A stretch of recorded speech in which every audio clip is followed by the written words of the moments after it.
الحمد لله رب العالمين والصلاة والسلام على أشرف الأنبياء والمرسلين وعلى آله وأصحابه ومن تبعهم بإحسان إلى يوم الدين. أما بعد فأعوذ بالله من الشيطان الرجيم. بسم الله الرحمن الرحيم.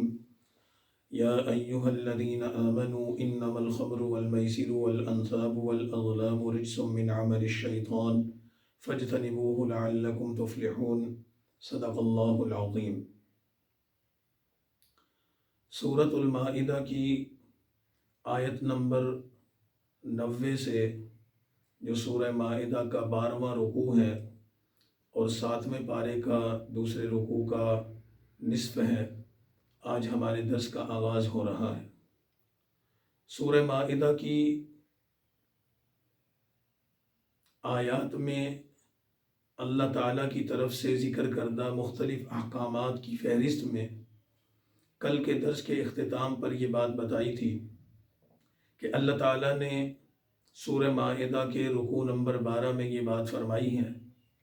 کہ حلال اور حرام کا اختیار اللہ کے پاس ہے.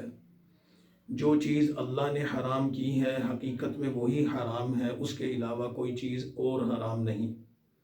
اسی طرح جن چیزوں کو اللہ تعالیٰ نے حلال کیا ہے وہی چیزیں در حقیقت حلال ہیں، اس کے علاوہ کوئی اور چیز حلال نہیں. کسی انسان کے پاس یہ اختیار نہیں کہ وہ کسی حرام چیز کو حلال کر دے یا کسی حلال چیز کو حرام کر دے. حلال یا حرام کی تبدیلی یا حلال یا حرام کا خلط ملط یہ اللہ تعالیٰ کا اختیار ہے کہ وہ جس کو چاہے یہ فیصلہ سنا دے. کسی بندے کسی نبی کے پاس یہ اختیار نہیں. دوسرا حکم اس حصے میں قسم کے متعلق تھا کہ جو لوگ قسم اٹھاتے ہیں ان کی قسم اگر مستقبل کے حوالے سے ہوگی تو اس کے توڑنے پر ان کو کفارہ ادا کرنا ہوگا،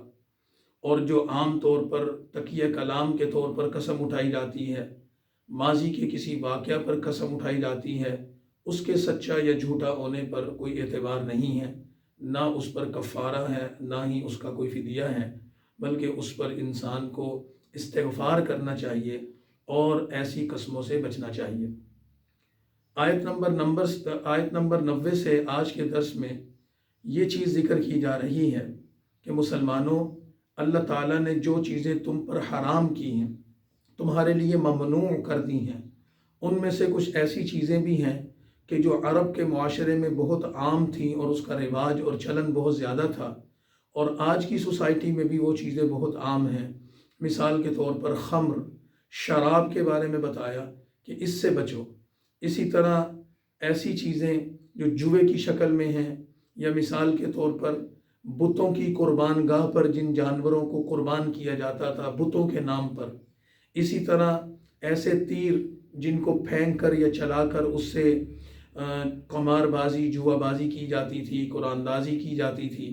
ایسی چیزوں کو اللہ تعالیٰ نے حرام قرار دے دیا اور فرمایا کہ رجس من عمل الشیطان، کہ یہ تو شیطان کے کام ہیں، تم ان سے پرہیز کرو، اللہ تعالیٰ تمہیں فلاح عطا فرمائیں گے.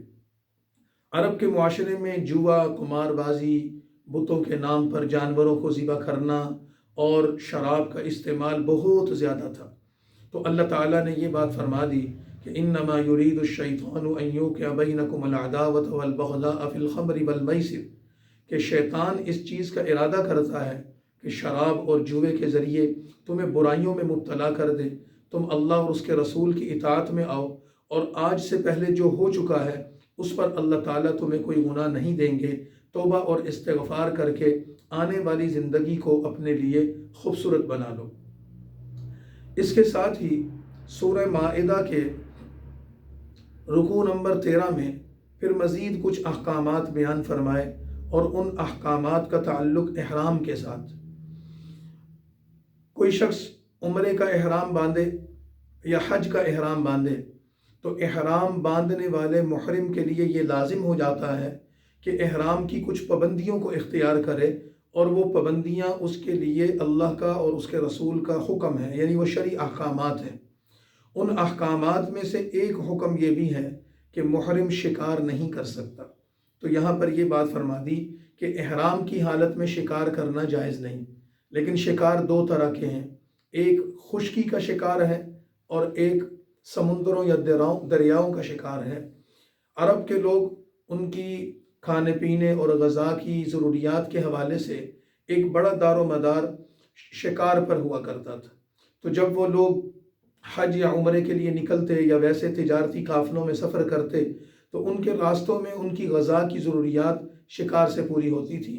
تو احرام کی حالت میں شکار سے ان کو منع کرنا یہ ان کے لیے ایک بہت بڑا امتحان تھا، تو اللہ تعالیٰ نے اس چیز کے حوالے سے ان کو فرما دیا اگر تم اس کی پابندی کرو گے تو اس کی پابندی کرنے پر تمہیں اجر اور ثواب ملے گا، اگر تم اس کی پابندی نہیں کرو گے تو اس پر تمہیں کفارہ ادا کرنا ہوگا، پھر شرعی حکم کو توڑنے کی وجہ سے تم پر سزا لازم ہوگی۔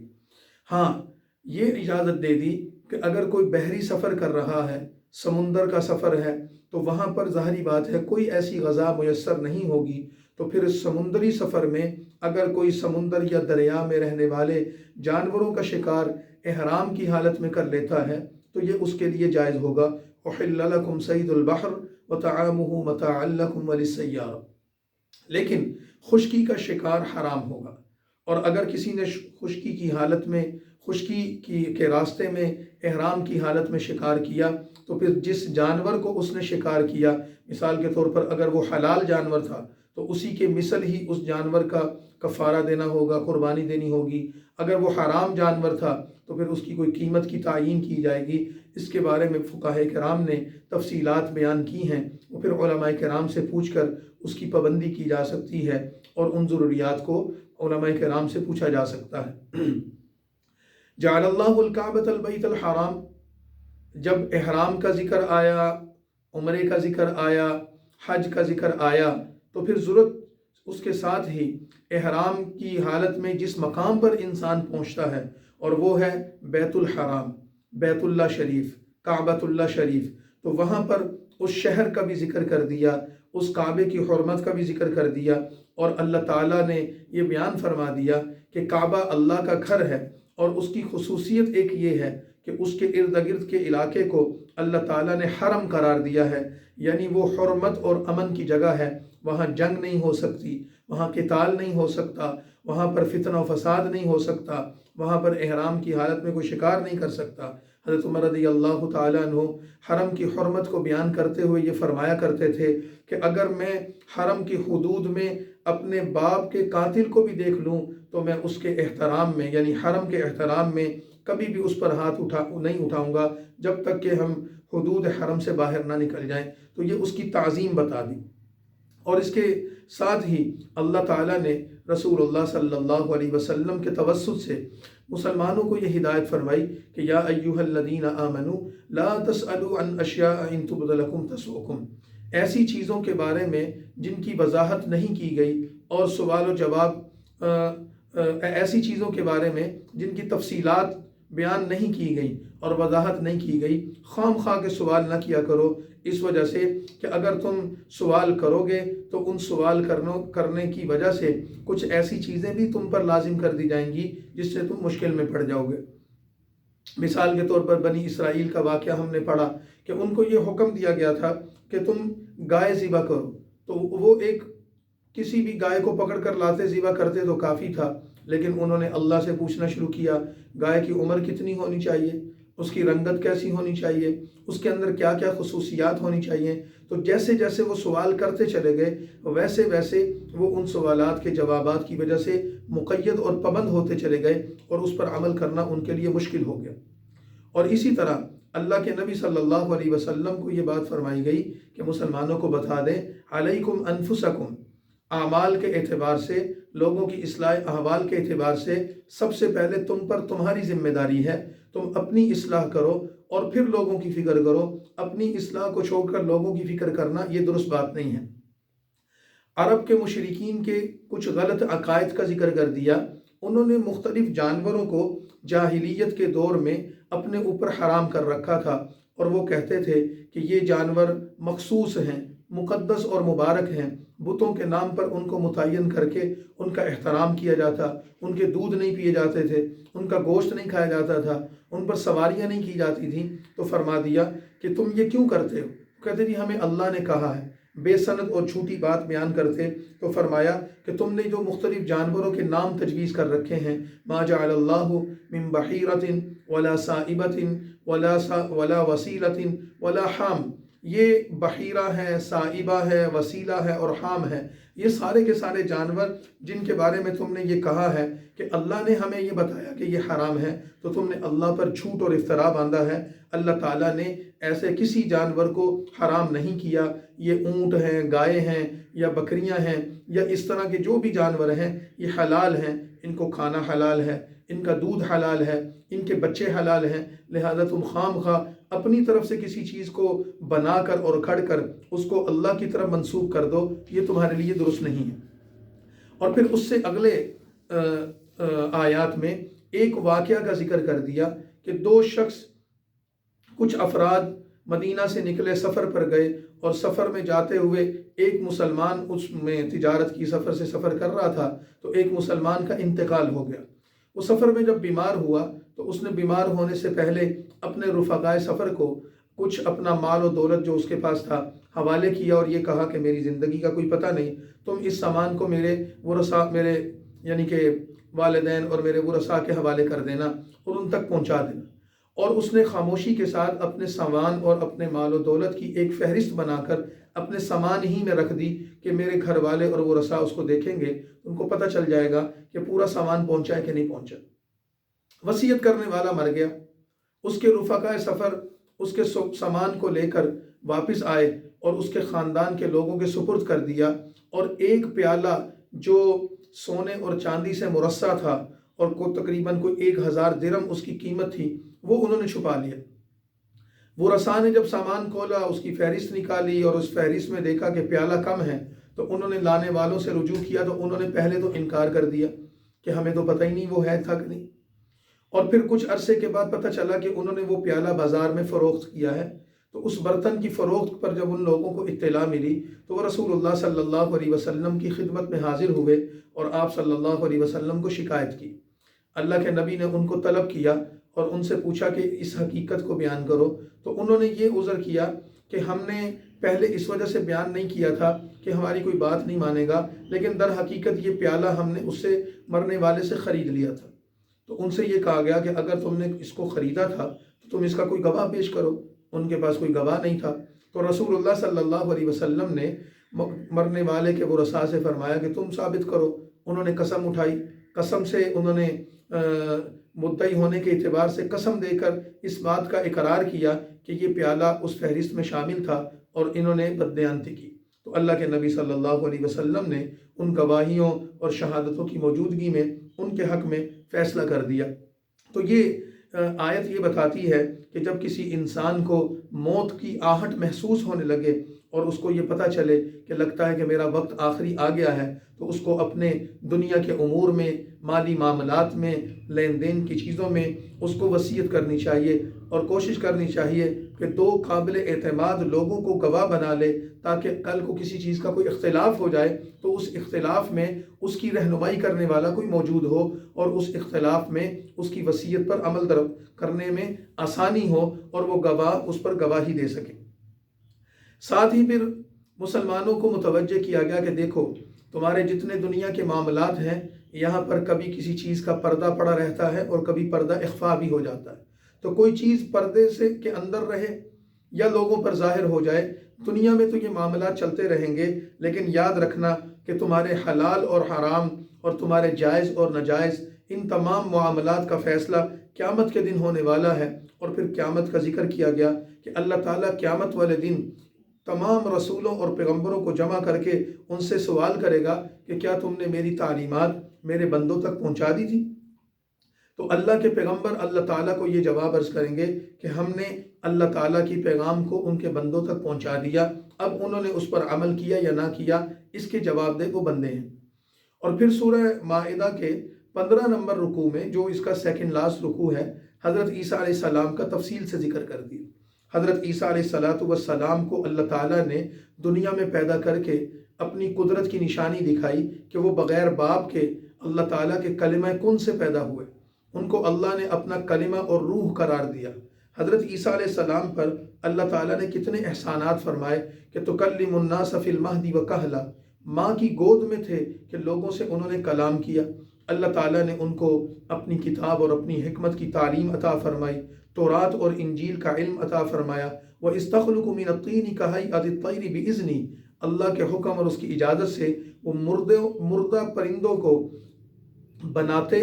مردہ پرندوں کو پکڑتے اور ان میں پھونک مارتے تو وہ اللہ کے حکم سے اڑنے لگ جاتے۔ اللہ تعالیٰ نے ان کو یہ طاقت عطا فرمائی تھی کہ وہ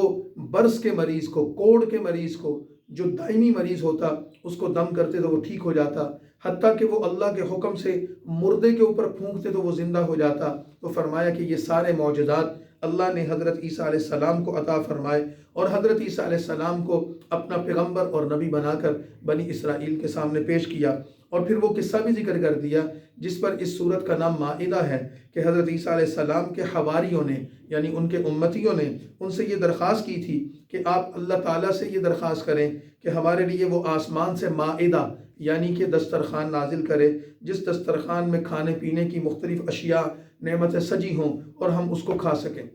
حضرت عیسیٰ علیہ السلام نے اللہ تعالیٰ سے دعا کی، اور اس دعا کے نتیجے میں اللہ نے آسمان سے وہ دسترخوان اتارا۔ قرآن کریم میں اس کا ذکر نہیں کیا گیا، قرآن کریم میں اتنی بات ذکر کی گئی ہے، اذ قال الحواریون یا عیسیٰ ابن مریم هل يستطيع ربك ان ينزل علينا مائدة من السماء، کہ حواریوں نے حضرت عیسیٰ سے یہ عرض کیا کہ کیا اپنے رب سے آپ اس بات کی درخواست پیش کریں گے کہ وہ ہمارے لیے آسمان سے ایک دسترخوان اتار دے؟ تو حضرت عیسیٰ علیہ السلام نے کہا کہ لوگو اللہ پر ایمان رکھو، اس سے ڈرو، کیا تم اس چیز کا ارادہ نہیں رکھتے، کیا یقین نہیں رکھتے کہ اللہ اس سب چیز پر قادر ہے؟ تو انہوں نے کہا کہ ہمارا ارادہ تو ہے، یقین تو ہے، ہم اپنے اطمینان قلب کے لیے یہ منظر دیکھنا چاہتے ہیں۔ تو حضرت عیسیٰ علیہ السلام نے دعا کی، ربنا انزل علینا مائدۃ من السماء، اے اللہ میری اس قوم کی فرمائش اور درخواست پر میری دعا کو قبول کر لیں۔ قرآن کریم نے یہاں پر اتنی بات ذکر کی ہے، لیکن روایات سے پتہ چلتا ہے کہ وہ دسترخوان آیا،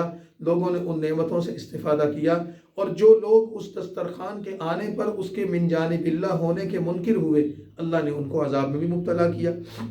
اور پھر اس صورت کا آخری رکوع آ گیا جس میں حضرت عیسیٰ علیہ السلام کے بارے میں عیسائیوں کے غلط عقیدے کا ذکر کیا گیا کہ لوگ حضرت عیسیٰ کو نعوذ باللہ خدا کا بیٹا کہتے ہیں، ان کی والدہ کو خدا کی بیوی کہتے ہیں۔ تو اللہ تعالیٰ قیامت کے دن حضرت عیسیٰ علیہ السلام سے یہ پوچھیں گے، اے عیسیٰ، اے مریم کے بیٹے، بتاؤ کیا تم نے لوگوں سے کہا تھا کہ مجھے اور میری ماں کو اللہ کے سوا معبود ٹھہراؤ، یعنی کہ ان کو خدا کی ذات میں شریک ٹھہراؤ؟ اَأَنْتَ قُلْتَ لِلنَّاسِ اتَّخِذُونِي وَأُمِّيَ إِلَٰهَيْنِ مِن دُونِ اللَّهِ، کیا تم نے کہا تھا؟ تو اللہ تعالیٰ سے حضرت عیسیٰ علیہ السلام عرض کریں گے بارگاہ الہی میں، سبحانک ما یکون لی ان اقول ما لیس لی بحق، اے اللہ تو ان تمام عیوب سے، ان باتوں سے پاک ہے، اور تو جانتا ہے میں نے ایسی کوئی بات نہیں کی، لیکن آپ مجھ سے یہ سوال کیوں کر رہے ہیں؟ میں آپ کی بات کو نہیں جانتا، اس میں کیا حکمت ہے؟ میرے دل میں، میرے من میں جو ہے وہ تو میں جانتا ہوں، جو آپ کے من کی ہے وہ میں نہیں جانتا۔ تو اللہ تعالیٰ فرمائیں گے کہ میں نے، اللہ تعالیٰ نے تمہیں حکم دیا تھا کہ میری عبادت کرنا، میرے علاوہ کسی کی عبادت نہیں کرنا، اور ان لوگوں نے میرے حکم کی نافرمانی کی اور انہوں نے تیری عبادت شروع کر دی، تجھے معبود بنا لیا۔ تو حضرت عیسیٰ علیہ السلام عرض کریں گے، پروردگار یہ سارے بندے آپ کے ہیں، ان تعذبہم فإنہم عبادک، آپ ان بندوں کو عذاب دینا چاہیں آپ سے کوئی پوچھ نہیں سکتا، وَإِن تَغْفِرْ لَهُمْ، اگر آپ ان کو معاف کر دیں تو پھر بھی آپ سے کوئی پوچھ نہیں سکتا۔ یہ لوگ اپنے اعمال کر کے آپ کی بارگاہ میں پیش ہو گئے۔ تو اللہ تعالیٰ قیامت والے دن سچے لوگوں کے بارے میں، موحدین کے بارے میں، توحید پر قائم رہنے والے اور شرک سے بیزار لوگوں کے بارے میں فیصلہ فرمائیں گے کہ لہم جنات تجری من تحتها الانہار، کہ ان کے لیے جنتیں ہیں، ہمیشہ اس میں رہیں گے۔ اللہ تعالیٰ اپنی رضا کا ان سے اعلان فرمائیں گے اور فرما رہے ہیں کہ یہ ان لوگوں کو جو انعام مل رہا ہے، ذالک الفوز العظیم، یہ ان کے لیے بڑی کامیابی ہوگی۔ اور پھر اللہ تعالیٰ کی حاکمیت کے اعلان کے ساتھ کہ زمین و آسمان اور اس کے اندر جو کچھ بھی ہے سب اللہ کی ملک ہے اور اللہ ہر چیز پر قادر ہے، اس سورہ مائدہ کو مکمل کر دیا۔ قرآن کریم کی چھٹی صورت، اس سے آگے والی صورت سورۃ الانعام ہے۔ سورۃ الانعام یہ سورہ مائدہ کے بعد آنے والی 7ویں صورت ہے، چھٹی صورت ہے اور ترتیب نزول کے اعتبار سے اس صورت کا نمبر 55 ہے۔ اس صورت کو رسول اللہ صلی اللہ علیہ وسلم پر مکہ مکرمہ میں نازل کیا گیا۔ روایات میں آتا ہے کہ چند آیات کے علاوہ سورۃ الانعام پوری کی پوری رسول اللہ صلی اللہ علیہ وسلم پر نازل ہوئی، اور یہ بڑی عظیم الشان صورت ہے۔ چونکہ یہ صورت مکہ مکرمہ میں نازل ہوئی، اس صورت میں 165 آیات اور 20 رکوع ہیں، اور اس مکی صورت کا وہ مضمون ہے جو قرآن کریم کی تمام مکی صورتوں میں ہے۔ ہم نے شروع میں سورہ فاتحہ میں عرض کیا تھا کہ مکی صورتوں میں تو 3 بنیادی چیزیں ذکر کی گئی ہیں جس کا بیان بہت زیادہ کثرت سے آئے گا، اور وہ ہے اللہ کی توحید کا بیان، اور انبیاء کی رسالت کا بیان، اور آخرت کا بیان۔ سورہ انعام کا موضوع بھی یہی ہے۔ اس میں اکثر آیات، اس کی تقریباً کم و بیش 100 کے قریب آیات وہ اللہ کی توحید کو بیان کرتی ہیں، اللہ تعالیٰ کی شان کو بیان کرتی ہیں، اس کی قدرت کاملہ کو بیان کرتی ہیں، اور کائنات میں پھیلے ہوئے اس کے مناظر دکھاتی ہیں کہ لوگوں اس پر غور کرو، اللہ کیسا ہے، اس نے اس کائنات کو کیسا بنایا۔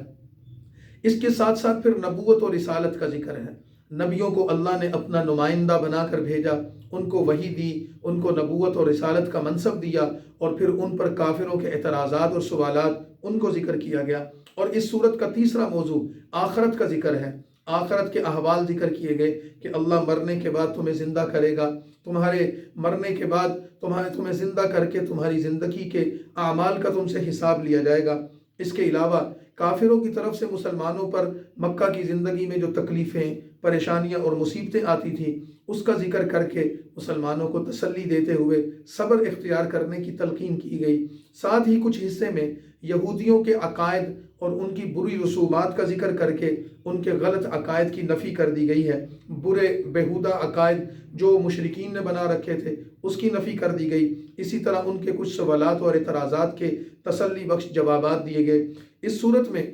بنیادی طور پر مشرکین مکہ کے غلط اور فاسد عقائد کی تردید ہے۔ مثال کے طور پر اس صورت کا نام انعام ہے۔ انعام عربی زبان میں چوپایوں کو کہتے ہیں، جانوروں کو کہتے ہیں۔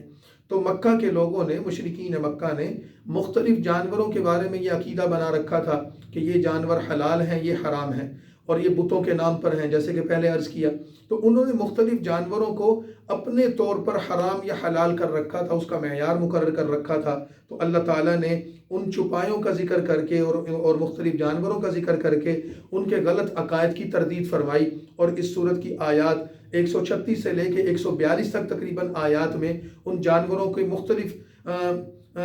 جو ان کی اجناس ہیں، بکریاں ہیں، گائے ہیں، اونٹ ہیں، ان کے مادہ ہیں، ان کے نر ہیں، ان ساری چیزوں کو ذکر کر کے فرمایا یہ سب چیزیں اللہ نے پیدا کی ہیں، ان کے حلال اور حرام ہونے کا فیصلہ بھی اللہ ہی کرتا ہے۔ تو اس صورت کے جب ہم مضمون کو دیکھتے ہیں تو اس صورت میں 2 طرح کا مضمون چلتا ہے، یا اس صورت میں 2 طریقے سے قرآن کریم نے اپنی حقانیت کو اور اللہ کی توحید کو بیان کیا ہے۔ ایک تو اس کا اسلوب یہ ہے کہ اس میں اللہ کی توحید اور اس کی قدرت و عظمت کے دلائل کو ایسے مسلم اصولوں کی صورت میں پیش کیا گیا ہے کہ انسان اس کو سن کر اللہ کی قدرت کا انکار کر ہی نہیں سکتا۔ اپنی عقل سے کام لے، اپنے دل اور اپنے دماغ کو متوجہ کرے تو وہ اللہ کی توحید کا قائل ہو جائے گا۔ اللہ کی توحید اور اس کی قدرت کے دعوے اس صورت میں اس انداز میں بیان کیے گئے ہیں کہ ارض و سما میں اللہ تعالیٰ کی ذات کا موجود ہونا، بندوں پر اللہ کا غالب ہونا، ظاہر و باطن کا عالم ہونے کا یوں ذکر کیا گیا ہے کہ گویا کہ اس صورت کے وہ تمام کے تمام دعوے مشرکین بھی تسلیم کریں گے کہ ہاں یہ سب کچھ اللہ کا بنایا ہوا ہے، اللہ ہی کا پیدا کیا ہوا ہے، اور اللہ ہی اس کائنات کا خالق و مالک ہے۔ مثال کے طور پر ہم سورت کا آغاز کرتے ہیں تو سورت کے آغاز کا پہلا کلمہ ہی اللہ کی تعریف کو بیان کرتا ہے۔ الحمدللہ، تمام تعریفیں اللہ کے لیے۔ کون ہے؟ جس نے زمین و آسمان کو بنایا، اور جس نے وجعل الظلمات والنور، کہ جس نے کیا کیا کہ اس نے ظاہری اور پوشیدہ چیزیں، اس نے روشنی اور اندھیروں کو پیدا کیا۔ اور پھر دوسری آیت کیا کہتی ہے؟ هو الذی خلق لکم من طین ثم قضى اجلا، وہ اللہ ہی تو ہے تو جو رات کو نیند کی حالت میں تمہاری روح کو قبض کر لیتا ہے، کہ جب تم سوتے ہو تو گویا کہ تم موت کے منہ میں چلے جاتے ہو، اور جو کچھ وقت کے بعد تمہیں پھر واپس لے آتا ہے۔ اور پھر تیسری آیت میں کیا فرمایا؟ وَهُوَ اللَّهُ فِي السَّمَاوَاتِ وَهُوَ اللَّهُ فِي السَّمَاوَاتِ وَفِي الْأَرْضِ يَعْلَمُ سِرَّكُمْ وَجَهْرَكُمْ وَيَعْلَمُ مَا تَكْسِبُونَ، کہ وہ اللہ ہے کہ جو اللہ تمہاری زمین و آسمان کا مالک ہے اور وہ تمہارے ظاہر اور پوشیدہ ہر چیز کو جانتا ہے۔ تو یہ انداز ہے۔ دوسری چیز اس صورت کے اندر ایسے یقین کامل کو بیان کیا گیا ہے کہ اللہ تعالیٰ اپنے رسول صلی اللہ علیہ وسلم کو ایسے دلائل بتا رہے ہیں اور سکھا رہے ہیں کہ جن کے انکار کی مشرکین کے پاس یا کافروں کے پاس کوئی گنجائش نہیں۔ ان دلائل کو سن کر وہ شرمندہ ہو جاتے ہیں، فکر مندی پر مجبور ہو جاتے ہیں، اور وہ تمام کے تمام دلائل سوال و جواب کی شکل میں آئے ہیں۔ مثال کے طور پر اس صورت کے پہلے رکوع اور دوسرے رکوع میں ہم دیکھتے ہیں کہ اللہ تعالیٰ مختلف طرح کے سوال کرتے ہیں۔ مثال کے طور پر اللہ تعالیٰ کہتے ہیں کہ آپ صلی اللہ علیہ وسلم ان کافروں سے پوچھئے قُلْ لِمَن مَّا فِي السَّمَاوَاتِ وَالْأَرْضِ، کہ زمین و آسمان میں جو کچھ ہے اس کا مالک کون ہے اور یہ کس کا ہے؟ تو اللہ تعالیٰ خود اس کا جواب دیتے ہیں کہ یہ کبھی بھی اس جواب کا انکار نہیں کر سکیں گے۔ قُلْ لِلَّهِ، ہر چیز اللہ کی قدرت میں ہے، اللہ تعالیٰ ہی اس کا مالک ہے۔ پھر آگے ایک دوسرا سوال کیا جاتا ہے جو آیت نمبر 19 میں ذکر کیا گیا ہے، آپ ان سے پوچھیں کہ شہادت کس کی ہے، یعنی ہر چیز کی گواہی کس کے حق میں ہے؟ تو یہ پھر کہہ دیں گے کہ ہر چیز کی گواہی اللہ ہی میرے اور تمہارے درمیان گواہ ہے اور وہ اس چیز کا فیصلہ کرتا ہے۔ تو اس صورت میں اس اسلوب اور اس طریقے پر اللہ کی قدرت کی نشانیوں کو بیان کرتے ہوئے یہ بات فرمائی گئی ہے کہ قُلْ سِیرُوا فِی الْأَرْضِ، زمین پر پھرو، سیاحت کرو، اللہ کی قدرت کی نشانیوں کو دیکھو تو تمہیں اندازہ ہوگا کہ اللہ نے کیسی عظیم الشان کائنات بنائی ہے، اللہ نے کیسا عظیم الشان نظام قائم کیا ہے، اور ہر چیز میں تمہیں اللہ کی قدرت اور اس کا وجود نظر آئے گا، اور تمہارا دل گواہی دے گا اس کائنات کو بنانے والا، اس کائنات کو چلانے والا اور اس کائنات کا مالک اللہ ہے۔ اللہ کی توحید کو تفصیل سے اور مختلف آیات میں بیان کر کے پھر دوسری چیز توحید کے ساتھ رسالت کا ذکر کیا گیا۔ اس صورت کی ابتدا تو اللہ کی حمد سے ہو گئی، ثنا سے ہو گئی، اس کی عظمت اور توحید کو بیان کر دیا، اس کے ساتھ ہی رسالت کا ذکر بھی ضروری تھا۔ تو انبیاء علیہ السلام کے تذکرے سے اور ان کو دی گئی نبوت اور رسالت کے دلائل سے اللہ تعالیٰ نے یہ بات ارشاد فرمائی کہ نبی اللہ کی طرف سے مبعوث ہیں، اللہ کے نمائندہ ہیں، اللہ کے رسول پیغمبر ہیں، اور ان کی اطاعت در حقیقت اللہ تعالیٰ کی اطاعت ہے، ان کا انکار در حقیقت اللہ سے بغاوت ہے۔ منکرین کا ایک طریقہ یہ تھا، ان کی یہ عادت تھی کہ رسول اللہ صلی اللہ علیہ وسلم ان کے سامنے جتنے دلائل پیش کرتے، جتنی باتیں قرآن کریم سے ارشاد فرماتے، تو یہ ان سے مذاق کرتے اور اس پہ مختلف طریقوں سے اعراض کرتے، کہ مثال کے طور پر کہتے کہ یہ نبی ہے تو یہ فرشتہ اس نبی پر کیوں آیا؟ جو فرشتہ وحی لے کر آتا ہے وہ ہمارے سرداروں کے پاس کیوں نہیں آتا؟ وہ ہم سے ملاقات کیوں نہیں کرتا؟ اسی طرح بعض لوگ رسول اللہ صلی اللہ علیہ وسلم کے آخرت کے بتائے ہوئے حال اور احوال پر اعتراض کرتے، مرنے کے بعد زندہ کیسے ہوں گے، قیامت کیسے قائم ہوگی، قیامت کے دن اللہ ہمیں کیسے جمع کرے گا؟ تو ان تمام چیزوں کے جوابات اس طریقے سے دیے گئے کہ تم لوگ ان تمام کی تمام چیزوں پر ایمان لے آؤ تو تمہارے لیے بہتر ہے، اور اگر تم ایمان نہیں لاؤ گے تو تمہارا بے ایمان رہنا اللہ اور اس کے رسول کو کوئی نقصان نہیں دے گا، تم خود خسارے میں رہو گے، موت کے بعد تمہیں خود یقین آ جائے گا کہ تم کیسے زندہ ہوئے۔ انبیاء علیہ السلام کی نبوت اور رسالت کے سلسلے میں چونکہ مشرکین مکہ حضرت ابراہیم علیہ السلام کو اپنا جد امجد مانتے تھے، ان پر اعتقاد رکھتے تھے، ان کے بارے میں ان کے خیالات اچھے تھے، حضرت ابراہیم علیہ السلام کی تعظیم بھی کرتے تھے، حضرت ابراہیم علیہ السلام کا احترام بھی کرتے تھے، تو اللہ تعالیٰ نے اس صورت کے رکوع نمبر 9 میں جا کر تفصیل کے ساتھ حضرت ابراہیم علیہ السلام کے حالات کو بیان کرتے ہوئے فرمایا کہ اے مشرکو، ابراہیم کو مانتے ہو تو ان کے جیسے موحد بنو۔ حضرت ابراہیم علیہ السلام کی شان کیا تھی کہ انہوں نے بچپن ہی سے اللہ کی توحید کا اقرار کیا۔ اپنے والد آزر کو جو بت پرست تھے یہ کہا کہ میں تمہیں دیکھتا ہوں کہ تم گمراہی کے راستے پر چل رہے ہو۔ وَإِذْ قَالَ إِبْرَاهِيمُ لِأَبِيهِ آزَرَ أَتَتَّخِذُ أَصْنَامًا آلِهَةً إِنِّي أَرَاكَ وَقَوْمَكَ فِي ضَلَالٍ مُبِينٍ، کہ اے میرے والد، میں نے دیکھا کہ آپ بتوں کی عبادت کرتے ہیں،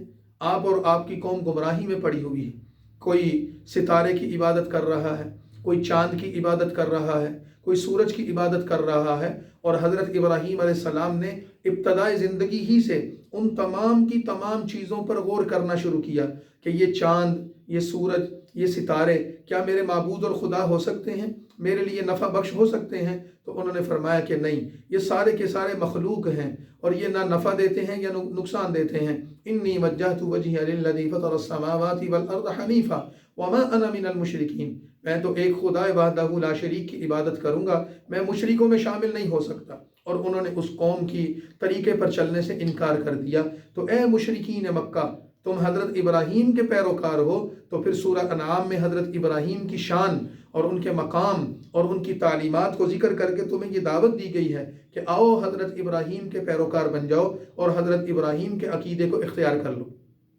حضرت ابراہیم علیہ السلام کی جو دعوت تھی وہ اکیلے ان کی دعوت نہیں تھی، وہ حضور صلی اللہ علیہ وسلم کی دعوت بھی وہی ہے۔ اور ساتھ ہی یہ فرمایا کہ حضرت ابراہیم کے زمانے سے پہلے اور ان کے بعد آنے والے مختلف انبیاء علیہم السلام وہ سارے کے سارے نبی یہی دعوت، یہی پیغام لے کر آئے تھے۔ سارے نبی توحید کا نغمہ پڑھتے تھے، سارے نبی آخرت کے احوال کو ذکر کرتے تھے۔ اور پھر یہاں تقریباً 18 نبیوں کے نام لے کر ذکر کر دیا کہ یہ نبی مشہور نبی تھے۔ ان نبیوں میں حضرت ابراہیم کے بیٹے اسحاق، پوتے یعقوب، اور اس کے ساتھ پھر ان سے پہلے آنے والے اللہ کے نبی حضرت نوح علیہ السلام کا ذکر کیا، داؤد، سلیمان، ایوب، یوسف، موسیٰ، ہارون کا ذکر کیا، زکریا اور یحییٰ کا ذکر کیا، عیسیٰ اور الیاس کا ذکر کیا، اسماعیل اور یسع اور یونس اور لوط کا ذکر کیا، اور فرمایا کہ وَكُلًّا فَضَّلْنَا عَلَى الْعَالَمِينَ۔ یہ تمام نبی تھے، 18 کے نام بیان کیے، اللہ نے ان کو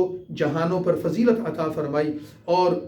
جتنے لوگ تھے یہ سارے کے سارے صراط مستقیم پر تھے، اللہ کے نمائندہ تھے، اللہ کے بندے تھے، اور رسول اللہ صلی اللہ علیہ وسلم انہی انبیاء کی جماعت کا ہی حصہ ہیں۔ جو نبی وہ تعلیم دیتے رہے وہی تعلیم یہ نبی بھی دے رہے ہیں۔ لہذا اس نبی پر تمہارے اعتراضات غلط ہیں، سوالات غلط ہیں، تمہیں اعتراض اور سوال کرنے کی بجائے نبی کی اتباع کرنی چاہیے۔ اور پھر سورہ انعام کا ایک بڑا حصہ، جیسے کہ شروع میں عرض کیا کہ اللہ تعالیٰ کی توحید کو بیان کرتا ہے، اس کی صفات اور اس کی شان کو بیان کرتا ہے، اس کی قدرت کاملہ کو بیان کرتا ہے۔ تو سورہ انعام میں انبیاء علیہ السلام کی ان کی نبوت اور رسالت کے دلائل کو ذکر کرنے کے بعد پھر کلام کا رخ اللہ تعالیٰ کی معرفت اور اس کی صفات اور اس کی ذات اور اس کے قدرت کی طرف ہو گیا، اور فرمایا ان اللہ فالق الحب والنوى، اللہ کی قدرت پر غور کرو، یخرج الحی من المیت ومخرج المیت من الحی، زندہ کو مردہ سے نکالنا اور مردہ کو زندہ سے نکالنا یہ کس کی طاقت ہے؟ یہ اللہ تعالیٰ کی طاقت ہے۔ وحی اور نبوت کے دلائل کے بعد پھر اللہ کی شان کو بیان کرتے ہوئے فرمایا کہ ظلمات کا نظام، روشنی کا نظام، بحر و بر کا نظام کس کے ہاتھ میں ہے؟ یہ اللہ کے ہاتھ میں ہے۔ ٹھکانے کون بناتا ہے؟ اللہ بناتا ہے۔ گھر کون دیتا ہے؟ اللہ دیتا ہے۔ زمین و آسمان کے نظام میں ہوا کس نے چلائی؟ پانی کس نے اتارا؟ نباتات، جمادات، پھل، پھول، پودے، سبزیاں، مختلف چیزیں اللہ نے پیدا کی۔ ایک پھل ہے اس کی شکل دوسرے سے نہیں ملتی، ایک پھل ہے اس کی شکل دوسرے سے ملتی ہے، کسی کا ذائقہ دوسرے سے نہیں ملتا، کسی کی رنگت دوسرے سے نہیں ملتی۔ تو انظروا الی ثمرہ اذا اثمر وینعی ان فی ذلکم لآیات لقوم یؤمنون۔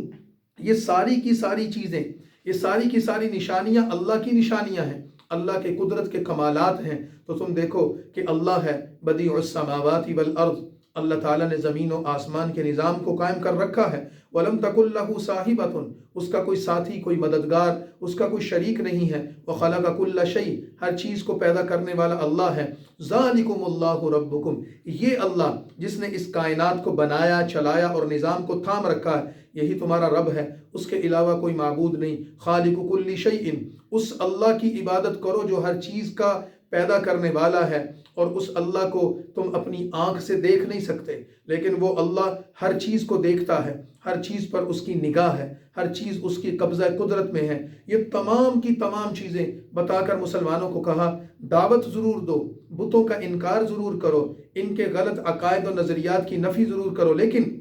وَلَا تَسُبُّوا الَّذِينَ يَدْعُونَ مِن دُونِ اللَّهِ، مسلمانوں کافروں کے ساتھ گفتگو کرتے ہوئے اپنے کلام میں سنجیدگی اور وقار پیدا کرو، ان کے بتوں کو گالیاں مت دینا۔ اس وجہ سے اگر تم ان کے جھوٹے معبودوں کو گالیاں دو گے تو یہ تمہارے سچے اور عزت والے خدا کو برا بھلا کہیں گے۔ تو مسلمان داعی، مسلمان کی زبان دعوت دیتی ہے، گالی نہیں دیتی، اس میں وقار، شائستگی اور سنجیدگی ہوتی ہے۔ تو یہ تمام چیزیں بیان کر کے ان تمام چیزوں میں نباتات کا، جمادات کا اور مختلف پھلوں کا، ان کی خوشبوؤں کا، ان کے رنگوں کا، ان کے کھٹے اور میٹھے ہونے کا، ان کے شیریں اور نمکین ہونے کا اور ان کے ذائقوں کا، ان تمام چیزوں کا ذکر کر کے فرما دیا کہ ان میں لوگوں کے لیے ایمان لانے کی بہت ساری نشانیاں ہیں۔ جو ایمان لائیں گے وہ کامیاب ہوں گے، جو ایمان نہیں لائیں گے وہ ناکام ہوں گے۔ یہاں پر سورہ انعام کا 13 نمبر رکوع اور سورہ انعام کے ساتھ 7واں پارہ مکمل ہوا۔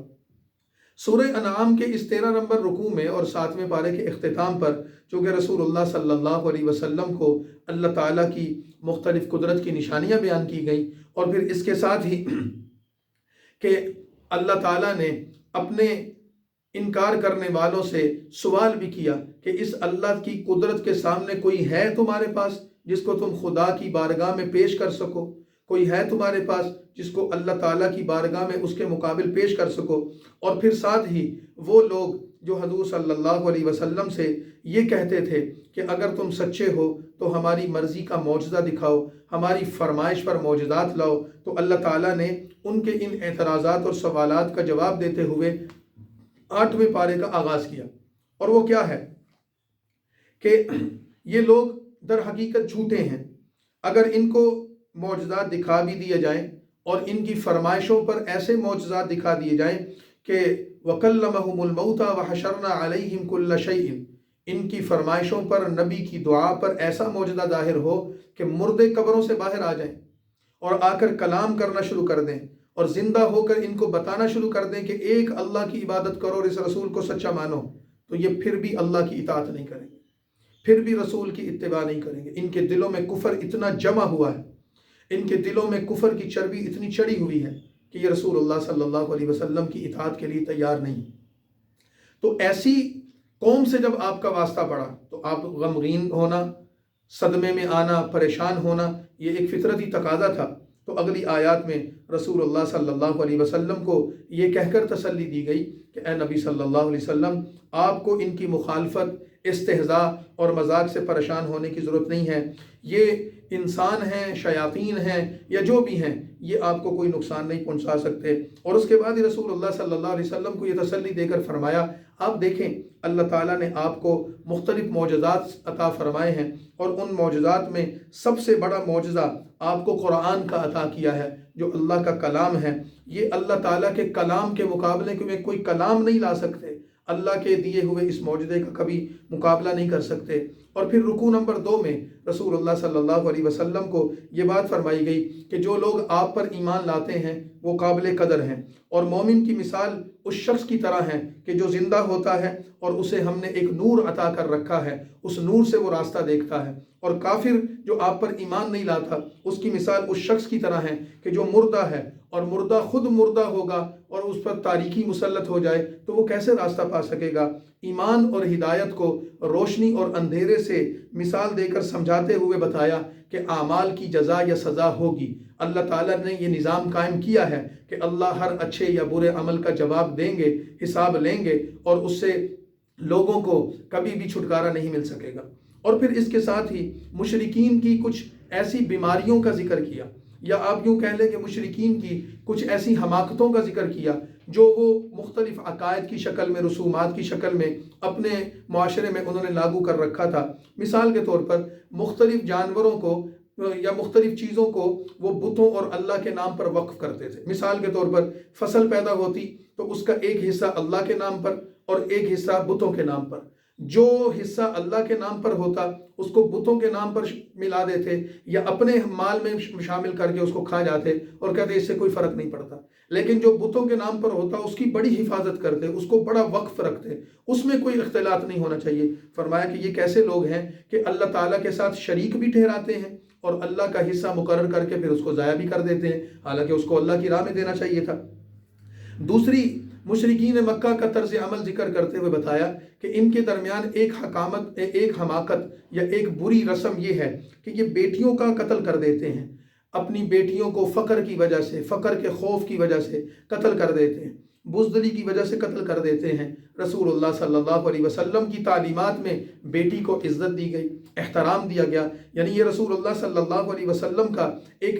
احسان ہے انسانیت پر کہ انہوں نے عورت کو تقدس اور احترام دیا، اس کو ماں، بیٹی، بیوی کا اور بہن کا رشتہ عطا کیا، اس کے حقوق مقرر فرمائے۔ اسی طرح پھر اگلے رکوع میں جا کر سورہ انعام میں ان جانوروں کا ذکر کیا گیا جن کی وجہ سے اس سورت کا نام انعام رکھا گیا ہے کہ یہ جانوروں میں تقسیم کرتے تھے، یہ فلاں بت کا ہے، یہ فلاں بت کا ہے، یہ اللہ کے نام کا ہے اور یہ ہمارا ہے، اور ان کا جن کو وقف کر دیا جاتا بتوں کے نام پر، ان پر سواری نہیں کرتے تھے، ان کا دودھ استعمال نہیں کرتے تھے اور ان کا گوشت نہیں کھاتے تھے۔ تو فرمایا کہ یہ جو انہوں نے چپائیوں کی مختلف قسمیں بنا رکھی ہیں، بعض وہ تھے کہ جو کاہنوں اور مذہبی پیشواؤں کے لیے مخصوص تھے، ان سے وہی فائدہ اٹھا سکتے ہیں، بعض ایسے جانور تھے کہ جن پر سوار ہونے اور ان سے کوئی نفع اٹھانے کو، گوشت کھانے، دودھ پینے کو جائز نہیں سمجھتے تھے، بعض وہ تھے کہ جنہیں وہ ذبح کرتے تو اللہ کا نام لینے کی بجائے وہ ایسے بتوں کے نام پر ذبح کر دیتے، تو کہتے کہ یہ حلال ہے، یہ حرام ہے۔ تو اللہ تعالیٰ نے فرمایا کہ ان کا یہ سارا خود ساختہ عقیدہ، یہ سارا کا سارا جھوٹ اور افتراء ہے، اللہ نے کوئی حکم ان کو ایسا نہیں دیا اور ان کو اس سے باز آ جانا چاہیے۔ سورت کا اختتام کرتے ہوئے سورہ انعام کے 19ویں رکوع میں پھر مسلمانوں کو یہ چیز بتائی گئی کہ مسلمانوں تمہارے لیے کچھ چیزیں اللہ تعالیٰ نے ضروری قرار دی ہیں، اور اس میں پھر مسلمانوں کو وصیت فرمائی کہ وصیت یہ فرمائی کہ مشرکین کے غلط عقائد کو چھوڑو، ان کے جھوٹے دعووں کو چھوڑو اور اللہ کے طرف آؤ، اس کے رسول صلی اللہ علیہ وسلم کی تعلیمات کی طرف آؤ۔ اس کی تعلیمات کا حاصل کیا ہے کہ مسلمانوں کو یہ وصیت کی گئی، نمبر 1 اللہ کی عبادت کرو، اس کے ساتھ کسی کو شریک نہ ٹھہراؤ، نمبر 2 والدین کے ساتھ حسن سلوک کرو، اپنی زبان اور عمل سے ان کو ایذا یا تکلیف نہ دو، نمبر 3 اپنی اولاد کو فقر کی ڈر کی وجہ سے یا بزدلی کی وجہ سے قتل نہ کرو، اسی طرح نمبر 4 فواحش اور برائیوں سے بچو، اعلانیہ ہوں یا چھپ چھپا کر ہوں، ایسے گناہ جو منکرات اور فواحش پر مبنی ہیں ان سے اپنے آپ کو بچاؤ، نمبر 5 انسان کو ناحق قتل کرنا، یہ اللہ تعالیٰ نے ایک بڑا گناہ اور حرام عمل بتایا ہے، اس سے بچو، یتیم کے مال کو کھا جانا، اس میں تصرف کرنا، اس سے بچو، نمبر 7 ناپ تول میں کمی کرنے سے بچو، نمبر 8 سارے انسانوں کے درمیان عدل اور مساوات کو قائم کرو، کوئی اپنا ہے یا کوئی دشمن ہے، امیر ہے، طاقتور ہے یا کمزور ہے، ان کے درمیان عدل اور انصاف کو قائم کرو، نمبر 9 اللہ تعالیٰ سے جو عہد کیا ہے اس عہد کو پورا کرو، بندوں کے درمیان ہونے والے عہد کو پورا کرو، اور نمبر 10 ان ھذا صراطی مستقیما فاتبعوہ، یہ تمام کی تمام تعلیمات یہ صراط مستقیم ہے، اس صراط مستقیم کی اتباع کرو، الگ الگ راستوں پر چلنے کی بجائے، شیاطین کے راستوں پر چلنے کی بجائے، اپنے سرداروں اور وڈیروں کے راستوں پر چلنے کی بجائے اللہ اور اس کے رسول کے راستوں پر چلو، یہی صراط مستقیم ہے۔ اور پھر جب یہ تمام اعمال کی وصیتیں فرما دی، سورت کا اختتام کرتے ہوئے رسول اللہ صلی اللہ علیہ وسلم کو حکم دیا کہ آپ ان تمام انسانوں کے سامنے، مسلمان ہیں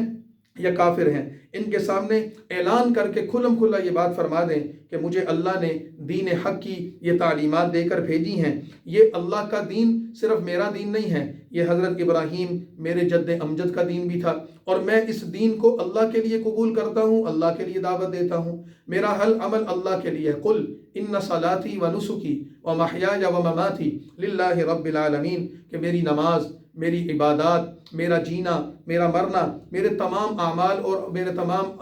افعال سب اللہ کے لیے ہیں، اور میں ان تمام اعمال کی ادائیگی سے اللہ کی رضا حاصل کرنا چاہتا ہوں۔ اور پھر سورت کا اختتام اس بات پر کر دیا گیا کہ جو کچھ دنیا میں اللہ نے دیا ہے اچھا یا برا، یہ امتحان اور آزمائش ہے، یہ اصل نہیں ہے، اصل انسان کی کیا ہے، وہ اس کی آخرت ہے کہ مومن اور بد، مومن اور کافر وہ دنیا میں جو بھی ہوں، کیسے بھی حالات سے دو چار ہوں، لیکن اللہ کی بارگاہ میں پیش ہوں گے تو پھر ان کا حقیقی اور صحیح فیصلہ ہوگا کہ کامیاب کون ہے اور ناکام کون ہے۔ اس مضمون پر سورہ انعام کو مکمل کر دیا گیا۔ یہ مکی صورت تھی اور اس میں زیادہ تر توحید کا بیان، رسالت کا بیان اور آخرت کا بیان کیا گیا، اور کچھ مشرکین کے عقائد کی تردید کر کے ان کے بیجا اعتراضات و سوالات کے جوابات دیے گئے۔ اس سے اگلی سورت سورہ اعراف ہے، انشاءاللہ کل اس کو بیان کریں گے۔ وآخر دعوانا ان الحمد للہ رب العالمین۔